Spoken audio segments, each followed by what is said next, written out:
రాజుకి blackmail call రాగానే రాజు వాళ్ళ నాన్నని అడుగుతాడు 10 లక్షలు డబ్బు ఇవ్వమని చెప్పేసి. రాజు వాళ్ళ నాన్న అప్పుడు రాజు ఇలా ఎన్ని రోజులని మనము ఇస్తూ పోతూ ఉంటే వాళ్ళు బ్లాక్మెయిల్ చేస్తూనే ఉంటారు అంటే, లేదు నాన్న ఈ రోజుకి ఫుల్ స్టాప్ పెడతాను, వాడికి గట్టిగా వార్నింగ్ ఇచ్చేసి వస్తాను అని చెప్పేసి రాజు బయలుదేరుతాడు.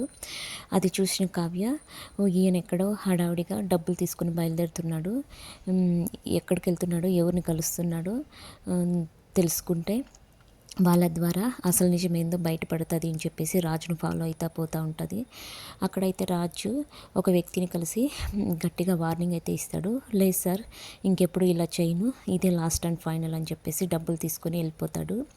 తర్వాత కావ్య ఇంటికి వచ్చి రాజును ఫోన్ అడుగుతుంది. ఎందుకు అంటే, నేను ఫోన్ చేసుకోవాలి, నా మొబైల్లో బ్యాలెన్స్ అయిపోయింది అని చెప్పేసి అంటుంది. సరే తీసుకో అని చెప్పేసి ఇస్తాడు. తర్వాత ఫోన్ తీసుకుని అందులో నెంబర్స్ తీసుకుని అప్పుకైతే కాల్ చేస్తుంది కావ్య. అప్పు, నీకు ఒక నెంబర్ సెండ్ చేశాను, ఆ వివరాలు అతను ఎక్కడుంటాడు కనుక్కో అని చెప్పేసి కావ్య ఫోన్ చేసి చెప్తుంది. సరే అక్క అని చెప్పేసి అప్పు అంటుంది.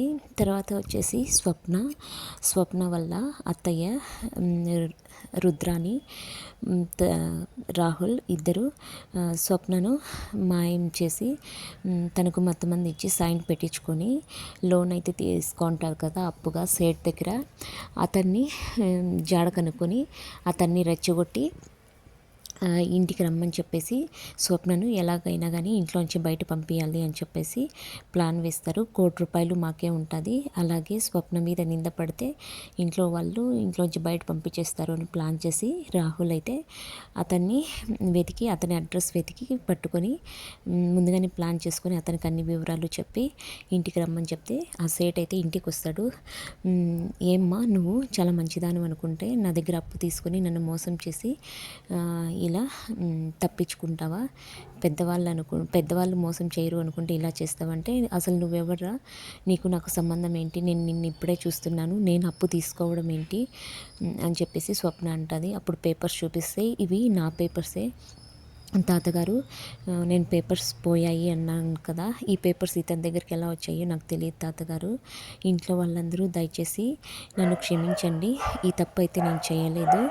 ఈ ఇద్దరు మా అత్త గుంటనక్క రాహుల్ చెప్పిన మాటల్ని మీరేం పట్టించుకోద్దండి, 2 రోజులు నాకు టైం ఇవ్వండి, అసలు నిజం ఎందుకు కనుక్కొని మీకు బయట పెడతాను అని చెప్పేసి చెప్తుంది. తర్వాత వచ్చేసి రుద్రాని 2 రోజుల్లో ఏం కనుక్కుంటావే నీ ముఖం, మమ్మల్ని ఏం కనిపెడతావే అనుకొని నీ ప్రయత్నం నువ్వు చేసుకో, ఎలాగైనా కానీ నిన్ను ఇంట్లో నుంచి బయట పంపించేయడం ఖాయం అని చెప్పేసి అనుకుంటుంది తన మనసులో. ఇంట్లో వాళ్ళందరూ స్వప్నాన్ని నమ్మి స్వప్నకైతే ఒక ఛాన్స్ ఇస్తారు. తర్వాత వచ్చేసి కావ్యకి ఫోన్ చేస్తుంది అప్పు అక్క అతని అడ్రస్ కనుక్కున్నాను, వెళ్దాము అని చెప్పేసి అతని దగ్గరికి వెళ్ళేసి అడుగుతారు. లేదు మేడం, నేను అసలు నిజమేందో చెప్తాను అని చెప్పేసి కావ్యకి నిజమంతా చెప్తే కావ్య ఆశ్చర్యపోతుంది. ఇదే అండి మన లేటెస్ట్ టుడే ప్రోమో.